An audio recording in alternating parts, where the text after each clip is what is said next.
En una temporada muy alta de trabajo me sentía abrumado y estresado porque me encontraba enfocado en distintos proyectos al mismo tiempo, con fechas muy específicas para poder completarlos y con poca o nula flexibilidad para poder cambiar dicha fecha de entrega. Fue en estos días en que recibí la invitación a una junta virtual por parte de dos colegas a quienes aprecio mucho, con quienes disfrutaba muchísimo trabajar, un hombre y una mujer, y con mucho gusto, por supuesto, acepté esta conversación virtual. Cuando vi el título de la junta y un poquito de contexto que me habían compartido en el cuerpo del correo electrónico, inmediatamente intuí el tema central de la conversación y la idea de lo que podía suceder durante este intercambio de ideas y de lo que me querían decir. Esencialmente, reflexionando en el momento en que estábamos viviendo como equipo, la agenda de prioridades, el estilo de comunicación de estos colegas y algunas juntas de reporte de actividades que estaban a la vuelta de la esquina, pude intuir pues que esta conversación era para extenderme una invitación para liderar y aceptar hacerme cargo de un proyecto adicional a lo que ya tenía en la mesa. Posteriormente, realicé un análisis y una evaluación de riesgos a partir de los proyectos en los que ya me encontraba trabajando, pensando en retos y en tareas que todavía me hacía falta enfrentar y realizar para poder entregar en tiempo y en forma. En el lado de la evaluación de riesgos, pensé en posibles consecuencias que podrían llegar como resultado de declinar la amable invitación para hacerme cargo de un proyecto adicional. Entre las consecuencias que identifiqué había una personal, que esencialmente era quitarle tiempo a una actividad que me entusiasmaba bastante realizar en mi tiempo libre para poder asignar ese tiempo y sacar adelante este proyecto, lo cual equivalía a decenas de semanas sacarlo adelante. Y en el aspecto profesional, entre las principales consecuencias que identifiqué fue crear una desafortunada imagen de alguien que no quiere colaborar, que no quiere trabajar en equipo, que no quiere ayudar a los demás, y que esta retroalimentación llegara a oídos de mi jefe y que pudiera ser utilizada en mi siguiente evaluación de desempeño en mi contra, por supuesto. También que no me volvieran a invitar a participar en un evento de este tipo, y finalmente que el hecho de estar trabajando en distintos proyectos al mismo tiempo con fechas de entrega también muy cercanas una de otra, sin la posibilidad de negociarlas, pudiera mermar la calidad de mi trabajo. Aún así, decidí que si en verdad esta solicitud iba a llegar, prefería cuidar la calidad de estos entregables. Era lo que más me preocupaba, poder entregar con la calidad que yo esperaba, por lo que decidí tomar la decisión de declinar esta posible oferta en caso de que se volviera una realidad. Como consecuencia de esta decisión, el siguiente paso para mí fue prepararme antes, por supuesto, de que ocurriera esta conversación virtual con mis dos colegas y empezar a tomar notas de posibles frases y palabras que a mí me interesaba pronunciar para que pudiera ser una comunicación lo más profesional posible, que cuidara la relación con estas personas también lo mejor posible y que yo pudiera declinar con una combinación de agradecimiento, también con brindando un poco de contexto y explicación de por qué no era el mejor momento para mí aceptar una invitación de este tipo, y me puse a practicar en voz alta, de tal manera que esta preparación también impactó de manera positiva mi psicología para llegar con mayor confianza y asertividad al día de esta conversación en caso de que se requiriera. El momento llegó de que se concretara esta junta y efectivamente mi intuición no se equivocó. Pronunciaron esta solicitud e inmediatamente, en cuanto ellos terminaron de explicar en qué consistía el proyecto, inmediatamente yo ya sabía qué responder. Yo ya sabía cuáles eran los detalles más importantes que yo quería compartir con estas personas para poder sensibilizarlas sobre cuáles eran mis prioridades en esta semana, cuáles eran mis preocupaciones, para que pudieran comprender por qué en esta ocasión declinaba con agradecimiento su invitación. Después de escucharme declinar, percibí principalmente dos reacciones en mis colegas. La número 1 de desilusión, porque claro, recibieron una respuesta que no esperaban de mi parte. Y la número 2, aceptación. Fue en este momento uno muy interesante porque ambas partes nos encontramos en la mejor posición posible para iniciar un intercambio de ideas, una lluvia de ideas, no para encontrar algo exactamente igual a lo que salieron a buscar, pero sí algo parecido que también pudiera contribuir con los objetivos que el equipo había establecido. Entonces, algo que aprecio hoy a la distancia es que tuve la oportunidad de preparar, declinar y decir que no a esta solicitud adicional. Entiendo perfecto que corrí con suerte porque no siempre va a poder así, pero me dio la oportunidad de incluir elementos muy importantes que debieran de tomarse en cuenta cuando vas a decir que no. ¿Por qué? Porque normalmente el no, aunque para algunas personas, porque es una corriente de pensamiento, no debiera de ser una oración completa que no requiere una mayor justificación para respetar el no. La realidad es que no es una práctica común en el ambiente laboral. Normalmente nunca te dicen, Junuel, ¿quieres participar en el proyecto X? No, gracias, y te vas. Normalmente no es así. Si ese es tu estilo, adelante. Pero en mi experiencia trabajando en corporativos americanos, canadienses, japoneses y mexicanos, no es algo que normalmente suceda, es decir, se espera que brindes un poquito de contexto, cuando menos para entender tu situación y por qué estás diciendo que no. Entonces, algo que yo aprecio es que estos elementos formaron parte de mi respuesta al declinar esta invitación. Primero, el agradecimiento por la confianza, por haberme tomado en cuenta. Me siento honrado de que me estés considerando en este importante proyecto. Por otro lado, brindar un poquito de contexto. En ese entonces yo ya había estudiado el proyecto y el estatus en el que se encontraban los proyectos en los que estaba trabajando. Entonces conocía muy bien cuál era el reto en cada uno de ellos, fechas específicas de trabajo, etcétera, y eso todavía fortaleció más mi respuesta, me ayudó a ser más asertivo y finalmente ofrecer una alternativa, porque como decía, normalmente no por sí solo no es suficiente, cuando menos en un entorno profesional. Ahora, hoy a la distancia, como decía, reconozco que tuve suerte. Estas dos personas se portaron en todo momento muy comprensivas, empáticas, respetuosas, me dejaron hablar, comprendieron mi punto de vista, no me interrumpieron y al final terminaron pues apoyando mi decisión. Más aún, las consecuencias que yo había anticipado, ninguna se hizo realidad, y esto significa que eventualmente volví a trabajar con estas personas, pudimos colaborar muy bien, no hubo ningún problema y tan amigos como siempre. Simplemente en ese momento era complicado para mí adquirir una responsabilidad adicional. Ahora, no estoy diciendo que le digas que no a todas las invitaciones que estás por recibir para apoyar a los demás. De hecho, es un comportamiento que se espera en la gran mayoría de las organizaciones. Hay ciertas normas y hay conceptos, por ejemplo, como el de altruismo laboral, en donde las personas aceptan realizar trabajo adicional no remunerado y que va más allá de la descripción de su puesto para ayudar a sus compañeros y también para hacer que la organización para la cual trabajan sea aún más productiva.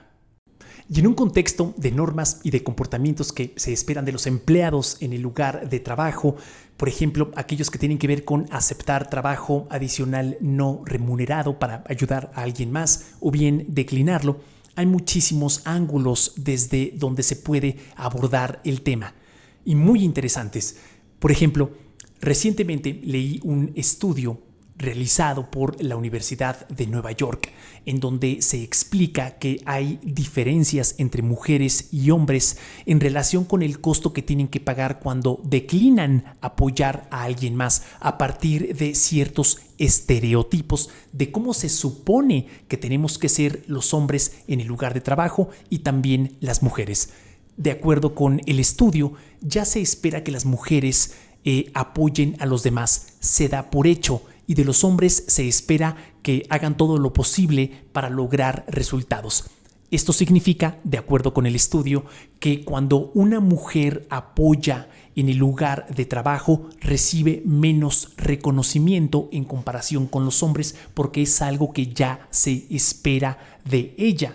Entonces, esto al mismo tiempo significa que tienen menos oportunidades para declinar apoyar a los demás aceptando trabajo adicional, porque para ellas es más costoso, ya sea en una evaluación de desempeño o con las recompensas que pudieran llegar como resultado de este trabajo adicional, por ejemplo, una promoción o un aumento de salario.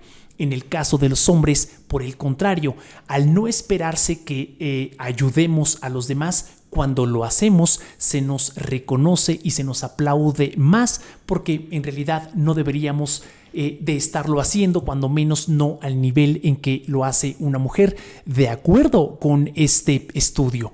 Entonces hay muchísimos ángulos desde donde se puede abordar esta conversación. Sin embargo, sí es importante que en la medida de lo posible te des el tiempo de apoyar a las demás personas. A la larga es una buena paga, te ayuda a construir relaciones, es una oportunidad para aprender otras cosas y de alguna manera contribuyes a que haya una mayor productividad en tu equipo. En el mundo de las organizaciones, y de hecho esta es una técnica utilizada actualmente por muchas empresas, esperan a que los empleados levanten la mano de manera proactiva y voluntaria para realizar más de lo que se encuentra en la descripción de su puesto, y estas tareas se convierten en evidencia tanto para los departamentos de recursos humanos como para los dueños de otras vacantes, como para el mismo empleado, etcétera, de que estás listo para tomar la siguiente posición, mayores responsabilidades, y en general te impulsa a que puedas construir una carrera ascendente en la organización en donde te encuentres. Es decir, pagas por adelantado, primero demuestras. Hay gente que está entrenada para prestar atención a estos comportamientos que estarías demostrando para que eventualmente puedan ser tomados en cuenta y puedas adquirir mayores responsabilidades o quedarte con posiciones que tengan un mayor alcance, mayores responsabilidades. Es decir, apoyar a los demás es una buena idea, todo con medida. Es decir, los empleados que tienen reputación de que a todo dicen que sí, normalmente hay otros colaboradores que abusan de esta personalidad y entonces le asignan todavía más trabajo y llegan puntos en donde estos colaboradores terminan haciendo, los que normalmente dicen que sí, terminan haciendo el trabajo de otras personas, trabajo que no corresponde. Normalmente al colocar a todos en primer lugar, ellos solitos o solitas, las personas se colocan en segundo lugar, lo cual termina con su salud física, terminan muy cansados mentalmente, incluso con sentimientos de resentimiento hacia otras personas, hacia la misma organización, porque nunca se estableció un límite. Entonces se encuentran los dos lados de la moneda. Todo con exceso puede causar muchos problemas. Sí está bien ayudar a los demás, pero al mismo tiempo está bien priorizar tu salud física y mental tanto como sea posible. Sí hay personalidades que se van a dar cuenta de quienes dicen que sí a todo y van a abusar de ellas. Y entonces son dos puntos que se tienen que tener muy en consideración para poder hacer que el trabajo sea todavía más agradable. Recuerda que hay una diferencia entre complacer a todas las personas y ayudar a las personas. Complacer a las demás personas normalmente viene de un sentimiento de querer agradarle a todo mundo, lo cual es muy complicado porque nadie es monedita de oro y esto en realidad es una tarea imposible de lograr y genera muchísima ansiedad. Por otro lado, ayudar a los demás tiene que ver con un genuino interés de que los demás crezcan, de que les vaya bien y no necesariamente esperando algo a cambio. Una idea muy interesante que recientemente conocí fue que desilusionar a las personas por no cumplir con todas sus necesidades ni sus expectativas es en beneficio y en favor de nuestro bienestar. Y esto es así porque no podemos ser todo para todos todo el tiempo. Entonces, dejar que las personas administren esta desilusión, esta frustración, es dejar que sean adultos. De esta experiencia que acabo de compartir contigo, me gustaría precisar 3 puntos que yo considero que fueron muy importantes para poder declinar, decir que no con profesionalismo, lo cual es muy importante para poder cuidar las relaciones sociales que tenemos con las demás personas.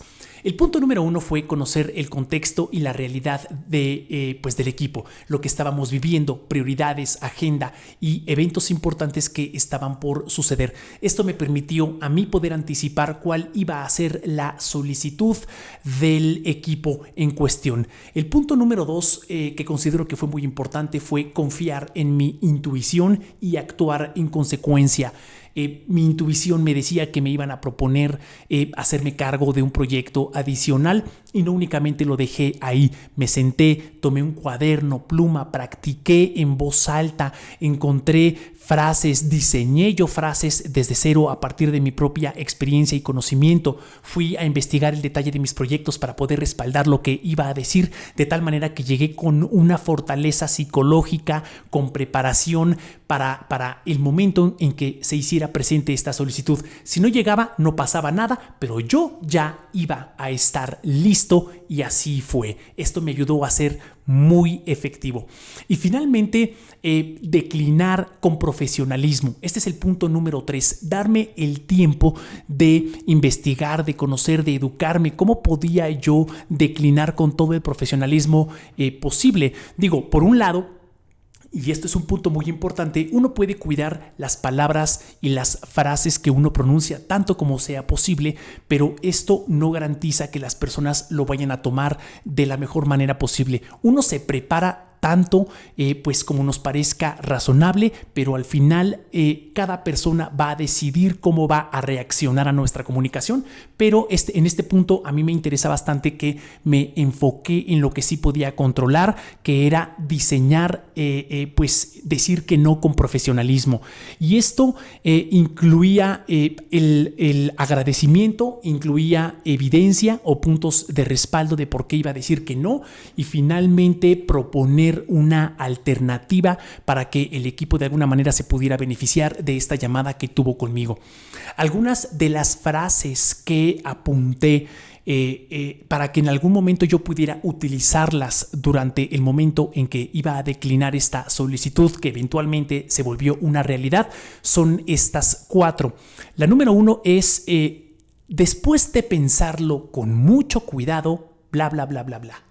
Ahí uno expresa que esta solicitud y el proyecto en cuestión son importantes para ti, etc. La número 2 es, no ha sido una decisión fácil, pero bla, bla, bla, bla, bla. Esto también sugiere que invertiste tiempo en reflexionar si realmente era lo que tú decidías o necesitabas en ese momento, si era la decisión correcta para ti en ese momento. La frase número 3 o idea número 3 que en algún momento pudieras incorporar cuando vayas a decir que no en el lugar de trabajo es la siguiente. Si bien admiro mucho tu trabajo y realmente me siento honrado de que me hayas invitado a participar en el proyecto X, bla, bla, bla, bla, bla. Ahí esta parte o esta oración incluye un elogio para la persona. Le recuerdas que la admiras y que para ti es un privilegio haber recibido esta invitación, pero eventualmente la declinas con toda la transparencia posible. Y finalmente, la frase número 4, muchas gracias por pensar en mí para este importante proyecto. Claramente es muy importante para la organización, etcétera, pero bla, bla, bla, bla, bla. Entonces, en este punto número 4, completamente en el agradecimiento de que eres consciente y de que te sientes afortunado de que pensaron en ti, pero actualmente no es el mejor momento para ti para poder aceptar este proyecto adicional que es el contexto en el que estoy compartiendo estos puntos. Dicho esto, me encantaría que me compartas, por favor, en la sección de comentarios qué es algo en lo que normalmente te cuesta trabajo decir que no, o qué consideras que pudiera ayudarte a mejorar tu calidad de vida o tu desempeño profesional si fueras mejor diciendo que no. ¿A qué le tienes que decir que no para que se beneficie tu carrera o tu estilo de vida? También, si llegaste hasta este momento del video, por favor, házmelo saber en la sección de comentarios escribiendo la palabra declinar. Así es como voy a saber que me acompañaste hasta este momento del video. Y finalmente quiero invitarte a que visites las ligas que se encuentran en la sección de comentarios de este video, en donde vas a poder encontrar recursos educativos gratuitos, pues para poder seguir adquiriendo nuevo conocimiento y que podamos seguir aprendiendo juntos. Por ejemplo, una guía pues muy padre, la verdad, que hice sobre cómo podemos comunicarnos de manera profesional en el lugar de trabajo, porque al final considero que es una dimensión muy importante y a la que no siempre le prestamos la atención que merece, aunque la comunicación en realidad está en todo. Entonces, pues bueno, muchísimas gracias por haberme acompañado. Recuerda que este video también se encuentra en formato podcast en Spotify y en el resto de las plataformas, por si es un formato más conveniente para ti. Muchísimas gracias y hasta pronto.